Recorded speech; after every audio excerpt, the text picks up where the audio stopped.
amis, ça fait 21 heures à peu près que je voyage là et il me reste là 2 heures d'attente pour mon prochain vol qui va durer presque 4 heures et après j'ai encore le transfert jusqu'à Pipa. Oh, c'est un long voyage, mais ça va vraiment valoir le coup, j'ai trop hâte d'arriver. Hello, bienvenue à Pipa, je suis tellement excitée, j'ai tellement de choses à te partager ici.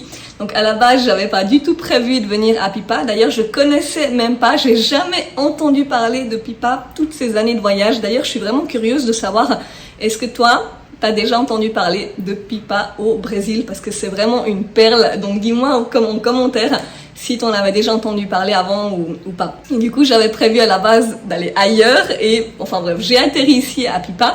Une amie m'en a parlé il y a vraiment pas longtemps. Pour la première fois, j'ai entendu parler de ce bled. Elle m'a dit, il faut absolument que tu viennes. Tu vas voir, c'est incroyable. Elle vit ici comme nomade digital. Et du coup, je viens ici pour tester. Alors déjà pour visiter, pour voyager, pour kiffer, mais aussi pour tester et voir si c'est adapté pour les nomades digitaux. Donc si toi, tu es nomade digital et que tu cherches un nouveau spot, ou si tu es surfeur aussi, tu vas vraiment adorer. Ou simplement, si tu es en train de te lancer, tu cherches un endroit ou peut-être lancer ton business, tu as envie de te poser peut-être un endroit avec un plus petit budget, ça peut être vraiment une vidéo à regarder parce que je vais tout partager ici. Le budget, les logements, les activités à faire, des endroits où travailler, etc. Et avant de démarrer, je me présente rapidement. Si tu me connais pas encore, si tu es nouveau ou nouvelle sur cette chaîne, bienvenue. Je m'appelle Samantha Ugli, je suis digital nomade depuis 2016 et à la base, j'ai quitté mon travail. J'ai démissionné en 2014 pour partir faire un tour du monde et j'ai jamais pu retourner au salariat. C'était juste plus possible et du coup, j'ai vraiment choisi de changer de vie à ce moment-là. Et aujourd'hui, depuis 4 ans, j'accompagne les personnes qui ont envie à leur tour de se lancer sur Internet, de trouver une idée d'activité, de pouvoir vivre d'Internet, trouver une idée d'activité qui leur ressemble, qui leur plaît, en accord avec leurs valeurs et à se lancer pour pouvoir être indépendant, libre, pour pouvoir voyager aussi.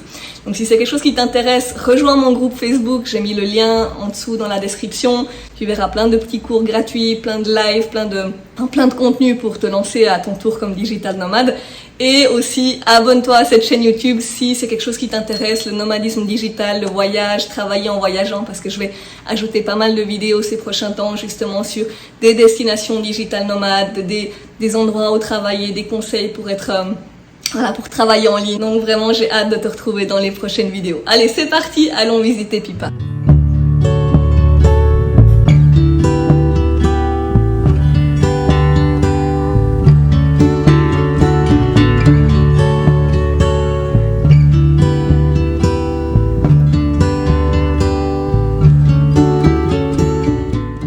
Pipa, c'est ce genre de petite ville desquelles on peut tomber rapidement amoureux. Elle se trouve au bord de l'océan, au nord-est du Brésil et attire beaucoup de voyageurs brésiliens, notamment des surfeurs et des adeptes de belles plages. Mais ce que j'ai adoré ici, c'est que la région est encore préservée du tourisme de masse et des grosses chaînes d'hôtels. Tu y trouveras beaucoup de nature, de faune, des fruits exotiques et des vues et des plages à couper le souffle. Il y en a vraiment pour tous les goûts, des vagues pour surfer ou des longues plages interminables ou des petites baies sans personne sous les cocotiers. L'atmosphère est détendue, les gens ici vivent au rythme des marées, de la musique, mais il y a quand même plein de choses à découvrir et ça commence à être assez développé et il commence à y avoir assez d'infrastructures pour envisager de s'y poser quelque temps comme digital nomade. Et quand on veut se poser quelque part, la première question c'est souvent celle du logement. Alors parlons logement et je vais te montrer mon appart. Ok, alors c'est parti pour le home tour. Voilà l'appart, donc il est sur 2 étages. Donc on va commencer ici par la chambre. Donc c'est pas très grand, mais c'est super cosy. C'est exactement quelque chose comme ça que je cherchais. Donc là il y a une chambre, une première clim, il y a 2 clims parce qu'il fait quand même assez chaud ici. Le lit il est super confortable, j'ai déjà dormi dedans du coup. Vraiment une petite chambre sympa. Ici, il y a un petit salon. On va y passer tout à l'heure. Une cuisine super bien équipée avec grand frigo. Bon là j'ai fait 2-3 petites courses, je vais tout poser ici, mais il y a quelques petites armoires. Il y a des casseroles, des assiettes, tout ce qu'il faut pour cuisiner. Il y a un micro-ondes. Une petite table qui va être bien pratique ici pour travailler, pour manger, etc. Bon, il y en a une autre encore sur le balcon. Et ça, c'est le petit coin salon avec, bon, il y a une télé. Perso, j'utilise pas la télé ou très rarement. Mais par contre, il y a une excellente connexion Internet et ça, c'est super important pour moi. Et ici, il m'a fallu un petit moment quand je suis arrivée pour les trouver. Ici, il y a la salle de bain. La salle de bain avec la douche ici, les toilettes ici.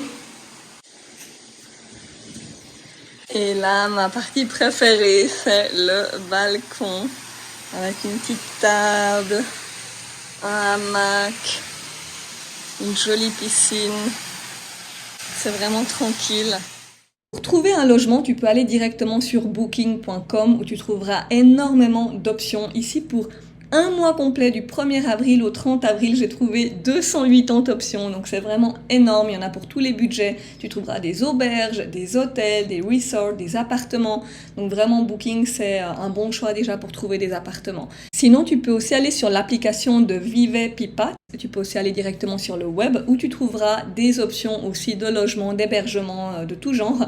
Quand tu cliques sur un appartement, tu vas directement avoir accès à une carte aussi pour savoir où est-ce que tu réserves et au WhatsApp du propriétaire pour pouvoir le contacter, discuter avec. Tu peux utiliser Google Traduction si nécessaire pour avoir toutes les informations, le prix, etc. Sinon, bien sûr, tu peux aller sur Airbnb.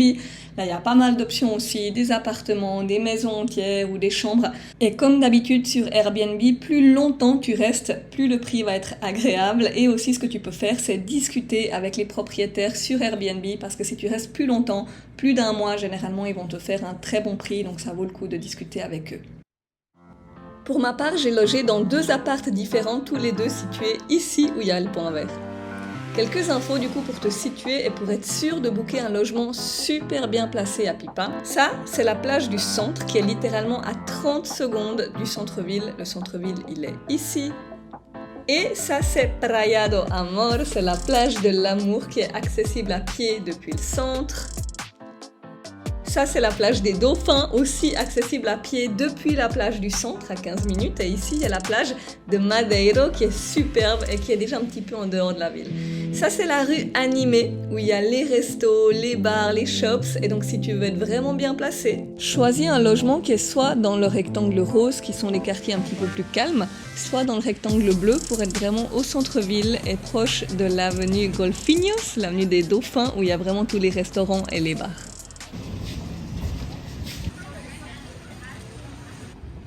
Concernant les plages, ça c'est la plage du centre qui est accessible à pied depuis le centre-ville. Il peut y avoir pas mal de monde et c'est pas forcément la plus belle, mais c'est vraiment pratique quand t'as pas envie de marcher très loin. Si t'as un petit peu de temps, je te conseille plutôt d'aller à la plage de Madeiro.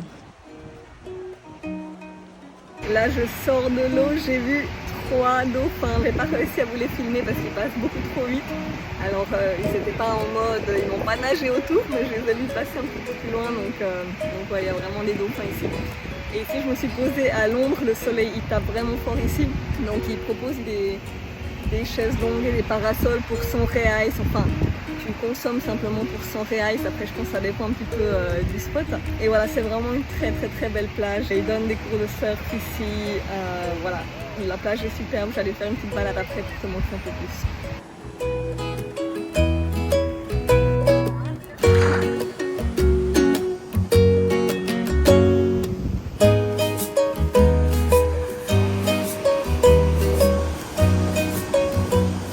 Si t'aimes les belles vues, je te conseille vraiment la plage de l'amour, qui est une plage non seulement magnifique avec une super bonne ambiance, des cours de surf et aussi les vues depuis les falaises autour sont juste magnifiques. Et la dernière plage, c'est la baie des dauphins qui porte son nom justement pour les dauphins qui viennent se nourrir juste en face de la plage. Elle est un peu plus difficile d'accès, tu peux y arriver à pied depuis la plage du centre. Par contre, il faut faire attention aux marées et y aller seulement quand la marée est très basse, sinon ça va être dur de revenir. Mais ça vaut vraiment le coup parce que non seulement cette plage est grande, elle est idéale pour se baigner et il n'y a pas trop de monde. Là, je vais partir dans un parc écologique, une espèce de parc naturel à 10 minutes en voiture d'ici de Pipa. Donc on va aller voir à quoi ça ressemble. Apparemment il y a des animaux, il y a des belles vues sur la plage. Donc je vais partir là-bas, je vais d'abord aller manger quelque chose à l'extérieur. Et après je vais prendre je pense un taxi pour y aller. Et c'est parti, allons voir à quoi ça ressemble.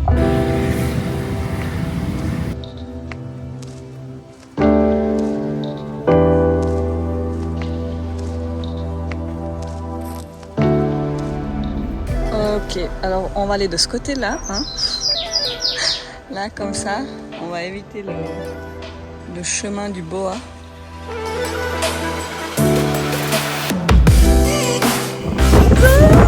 C'est incroyable! Il faut que vous voyez ça, les amis.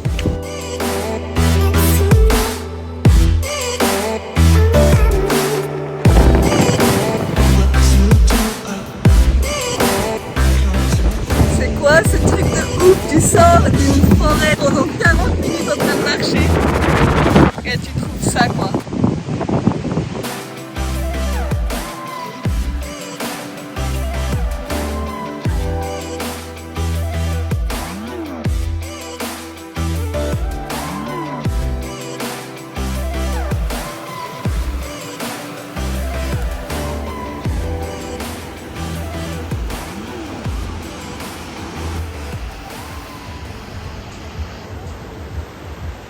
Au niveau des activités, tu vas pas t'ennuyer. Tu peux commencer bien sûr par visiter les plages dans les environs. Tu peux même voir des dauphins depuis certaines plages. Il y a des belles marches à faire pour arriver aux plages. Tu peux faire des cours de surf. Tu peux louer un kayak ou un paddle.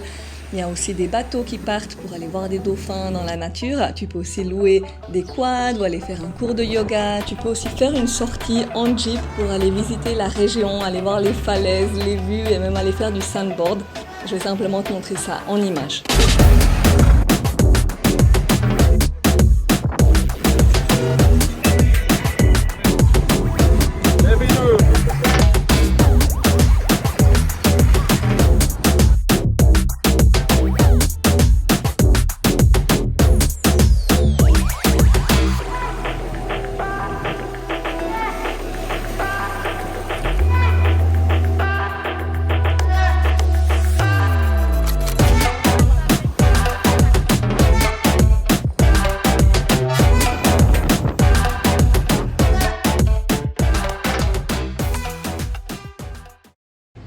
Maintenant, si tu es digital nomade et que tu te demandes si tu vas pouvoir travailler depuis Pipa, ce qu'il faut savoir, c'est qu'à l'intérieur des Airbnb, des appartements, en général, il y a une excellente connexion à Internet. Donc, ce que je faisais, c'est que je faisais ma petite routine du matin, tranquille, et je travaillais depuis l'appartement, depuis l'Airbnb.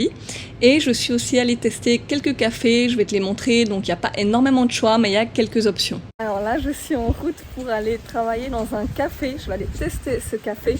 On me l'a recommandé pour travailler. Et alors ça n'a pas l'air très grand, je ne sais pas comment ça va se passer au niveau de la connexion internet, on va voir aussi s'il y a des prises. Donc je vais aller tester ce café et on va aller voir à quoi ça ressemble.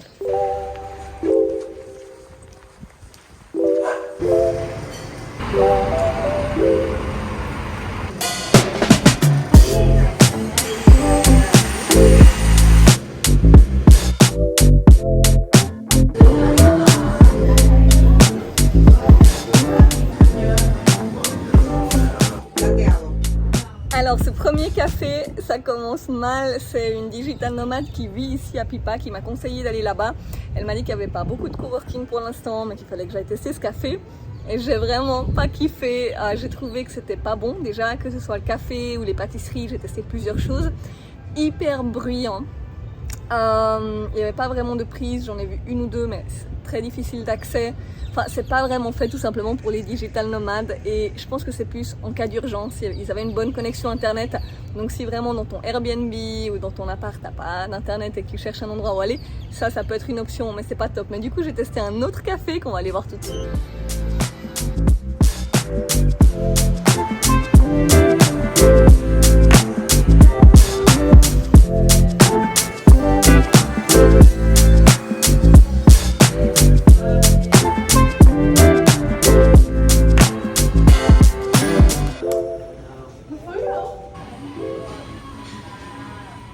Ce deuxième café, ça n'a rien à voir avec le premier, j'ai vraiment préféré. En plus, les propriétaires sont super sympas. Il y a des prises, il y a de la clim, il y a tout un espace à l'intérieur et tout un espace à l'extérieur. C'est joli, c'est calme, c'est tranquille. Et ils avaient pas mal de snacks, pas mal de choses à manger. Ils avaient des tapioca d'ailleurs. Et un jour, ils ont fermé. D'ailleurs, ils fermaient à 16h. Et moi, j'étais arrivée juste avant la fermeture parce que je savais pas que ça fermait. Et ils m'ont laissé rester plus longtemps sur la terrasse. Ils m'ont laissé le wifi. Enfin, vraiment super chou. Donc ça, c'est vraiment un endroit que je recommande avec une excellente connexion Internet. En termes de coworking, j'ai parlé avec plusieurs nomades digitaux sur place à Pipa. Ils m'ont tous dit la même chose. En tout cas, quand j'y étais en janvier 2023, il n'y avait pas encore grand-chose. Par contre, ils étaient en train de construire des options. Donc, en fonction de quand c'est que tu vas y arriver, peut-être en fin 2023 ou après, il risque de déjà y avoir quelques coworking, quelques options. Surtout que Pipa est de plus en plus connu pour les digital nomades. D'ailleurs, il y en avait beaucoup. C'est juste que beaucoup travaillent à la maison, dans des Airbnb ou de temps en temps dans un café ou autre. Ils avaient aussi quelques coworking de fortune, si je peux dire ça comme ça. Donc quelques auberges de jeunesse, quelques hôtels qui organisaient un petit peu des coworking en fait. Mais vraiment un coworking avec ou un co-living déjà tout fait, il n'y en avait pas. Par contre, il y a Nomadix qui était en train de construire quelque chose, un Nomad Village. Donc va checker si jamais sur internet Nomad Village à Pipa, et peut-être qu'il est déjà ouvert si tu aimes bien les coworking. En tout cas, il y a une communauté digital nomade, il y a une excellente connexion dans les Airbnb et dans les appartements. Il y a des cafés, il n'y a juste pas énormément de cafés, mais il y a de quoi faire quand même. Si tu as envie de travailler dans un petit café, tu peux aller à celui que je viens de te montrer tout à l'heure. Voilà, il y a vraiment de quoi faire, il y a de quoi visiter. C'est un endroit magnifique, peut-être pas pour y rester 6 mois, mais si c'est quelque chose qui t'attire de rester 1 ou 2 mois dans un petit village tranquille, vraiment proche de la nature, je te conseille vraiment d'aller tester Pipa, surtout si tu aimes le surf, si tu aimes les vagues, si tu aimes vraiment cette vibe un petit peu relaxé, hippie, c'est vraiment un endroit superbe. Le budget va beaucoup varier en fonction de comment tu vis et du niveau de confort que tu recherches. Tu vas trouver des logements à partir de 350 €, voire parfois même un petit peu moins en dehors du centre et à partir de 500-600 € dans le centre. Ensuite, si tu cherches du confort, à partir de 600-1000 €, tu vas vraiment trouver des beaux Airbnb avec piscine, balcon et même parfois une petite terrasse. Pour les repas, si tu aimes cuisiner, acheter tes ingrédients à l'épicerie, ça va te tourner plutôt vers les 200 € ou 300 € de budget mensuel. Et si tu aimes manger dehors, au restaurant, et que la majorité du temps tu es au restaurant ou dans des cafés pour travailler avec un petit café, une petite boisson, compte plutôt entre 400 et 600 €. Un repas, je dirais dans un resto moyen, ça peut tourner entre 5 et 10 €. Les activités sont vraiment pas chères à Pipa, donc déjà rien qu'avec 50 € tu peux faire pas mal de choses, surtout si tu sais par exemple déjà surfer, il y a pas mal d'activités gratuites. Et si tu as envie par exemple de prendre des cours de surf et que tu as envie de prendre un tour, j'avais pris un tour de toute une journée avec la Jeep, le surf, etc. C'était 20 €. Donc avec 100-200 € tu peux vraiment confortablement faire beaucoup d'activités. Tu peux aussi compter un petit budget autre, par exemple pour les transports. Alors, quoi qu'à Pipa, tu peux faire beaucoup à pied ou en vélo, mais si tu as envie d'avoir un petit budget taxi ou bus, ça peut être pas mal. Et pour arriver à Pipa depuis l'aéroport de Natal, moi j'avais pris un taxi à peu près pour 40 €. Mais il y a aussi des personnes qui prennent le bus tout simplement pour quelques euros. C'est un petit peu plus compliqué, mais il y en a qui le font, donc c'est possible. Concernant la sécurité, c'est une question qu'on peut se poser quand on ne connaît pas le Brésil. Moi, personnellement, je connaissais peu le Brésil. J'étais seulement allée à Rio durant mon tour du monde et à Iguaçu.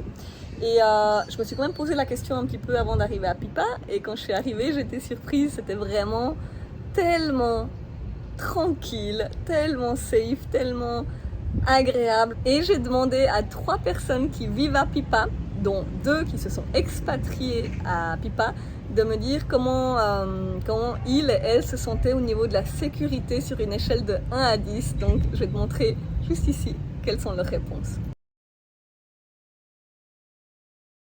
Voilà, j'espère que cette vidéo t'a plu. Abonne-toi pour plus de vidéos de ce style-là et surtout rejoins le groupe des aspirants digital nomades sur Facebook. C'est là que je suis le plus active. Tu peux trouver le lien juste en dessous. C'est un groupe pour les personnes qui ont envie de vivre la vie de digital nomade, qui ont envie de se lancer en ligne, de lancer une activité en ligne, un business en ligne, qui ont envie d'apprendre à travailler à distance pour pouvoir voyager autour du monde tout en travaillant. Tu peux aussi me rejoindre sur Instagram, devenir digital nomade et j'ai hâte de te retrouver de l'autre côté. À très vite.